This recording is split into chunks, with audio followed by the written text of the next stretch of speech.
Ce soir sur France 2, il n'y en a que pour elle, c'est bien normal, on a failli la perdre. Soirée Notre-Dame de Paris en partenariat avec Europe 1 vers 23h30. Le concert enregistré il y a quelques jours, ça a l'air spectaculaire. Il est précédé, ce concert, de 2 documentaires dont le premier raconte la saga de la cathédrale. Notre-Dame, l'épreuve des siècles, un docu-fiction réalisé en grande partie en images de synthèse en 3D. La comédienne Sophie Marceau incarne à la première personne Notre-Dame de Paris, oui. Sophie et Notre-Dame. Nous sommes en ligne avec le réalisateur de ce film, Emmanuel Blanchard. Bonjour. Bonjour. Comment dites-vous, documentaire, docu-fiction ? Là, on est typiquement dans un docu-fiction. Ah, pourquoi typiquement ? Parce que c'est un film qui mêle des images, des prises de vue réelles, des reconstitutions architecturales 3D, avec une narration fictionnée, quoi. Avec des personnages qui parlent, à qui il arrive des choses. On va reparler du miracle de Pixel dans un second temps, mais d'abord, comment avez-vous fait pour résumer 900 ans, puisque la saga de Notre-Dame de Paris s'étale sur 8 à 9 siècles.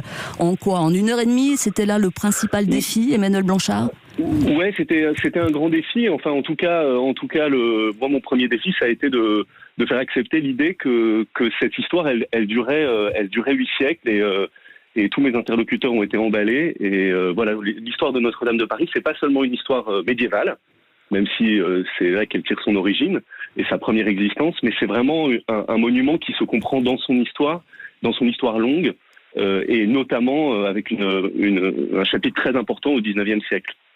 Alors, vous commencez avec Maurice de Sully, l'évêque de Paris. C'est lui qui a eu l'idée folle, nous sommes au XIIe siècle, effectivement, de tenter d'ériger une cathédrale à Paris. On se souvient également de Viollet-le-Duc. Là, on est au XIXe. On a beaucoup parlé de Jeanne Viollet-le-Duc au moment de l'incendie de Notre-Dame de Paris. Entre les deux, vous avez aussi choisi, Emmanuel Blanchard, de rendre hommage à quelques anonymes. Il est là aussi, votre projet ? Évidemment, parce que en fait, la construction des cathédrales, c'est une œuvre collective, et en réalité, là je vous parle comme historien, il y a très peu de noms propres dans cette histoire. Vous avez cité, j'ai envie de dire, les 2 principaux. Pour le Moyen-Âge, on a encore un ou 2 noms, principalement des rois et des évêques, mais tous les ouvriers, artisans, compagnons, œuvriers, comme on disait à l'époque, évidemment, ils ont laissé aucune trace autre que celle qu'ils ont portée sur les pierres ou sur les poutres de la charpente. Et l'idée du film, et pour revenir à votre précédente question, l'idée de la fictionner, c'était aussi un peu une façon de leur rendre vie, de rendre hommage à ce travail, cette œuvre qui a été d'abord une œuvre collective. Ça veut dire que vous avez créé des personnages, de 2 exemples, Paul, le chef de chantier, Paul tout court, et aussi Étienne. Moi je l'aime bien, Étienne. C'est une espèce de vagabond qui est devenu maître d'œuvre. C'est une façon parce que ça se fait pas tout seul comme on l'imagine, une cathédrale, c'est une façon de rendre hommage à beaucoup de monde, mais dont le nom n'est pas resté dans l'histoire. Exactement. En fait, tous ces personnages sont possibles. Alors, j'ai travaillé très sérieusement, et notamment entouré de très nombreux historiens, pour que, évidemment, ces personnages-là, je les ai inventés. En revanche, tout ce qu'ils font est attesté par les historiens de l'architecture, la façon dont ils sont habillés et celle avec laquelle ils étaient habillés, les outils qu'ils utilisent sont bons. Et dans le film, je montre aussi beaucoup leur façon de travailler, les gestes techniques. Et ces gestes techniques, ils ont été faits par d'authentiques artisans aujourd'hui. Et donc, c'est exactement les gestes avec exactement les outils qui étaient utilisés à l'époque. On va immédiatement écouter un extrait, Emmanuel Blanchard. Nous sommes au XIIe siècle. Et c'est le moment de mettre la dernière main même à la construction d'une des voûtes. Et ça ne se passe pas très bien. Écoutez.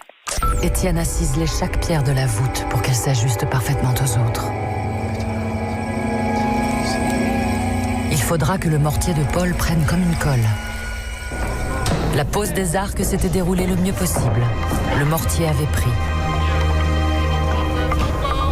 Ce pont de pierre de 18 mètres d'envergure est suspendu à 39 mètres de hauteur. C'est maintenant l'heure de vérité. On va y aller, tous ensemble. Vous êtes prêts ? Prêts. Oui.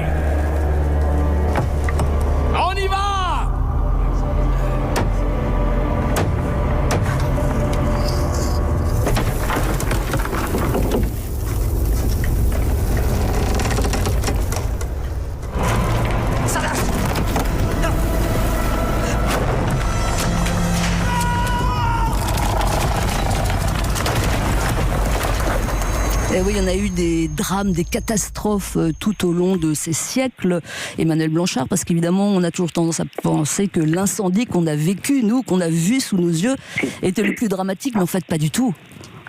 Oh, quand même. Quand même. Oui, ah ouais, moi je vous trouve.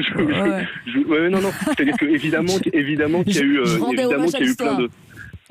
non, mais vous avez raison. Il y a eu plein d'accidents et notamment, et là, à l'heure de la reconstruction, on voit bien comment on travaille aujourd'hui. Il faut imaginer qu'à l'époque, on travaillait au jugé. Donc c'est vous dire le talent et les compétences de tous ces artisans qui se disaient pour que la voûte tienne telle largeur, il faut que les poutres soient de telle les blocs soient de telle épaisseur, etc. Et évidemment, tout ça marchait pas toujours. Maintenant, l'incendie d'aujourd'hui, il est disons que paradoxalement, c'est la plupart des cathédrales ont connu des incendies et Notre-Dame n'avait pas connu d'incendie majeur. Voilà, il fallait que ça arrive.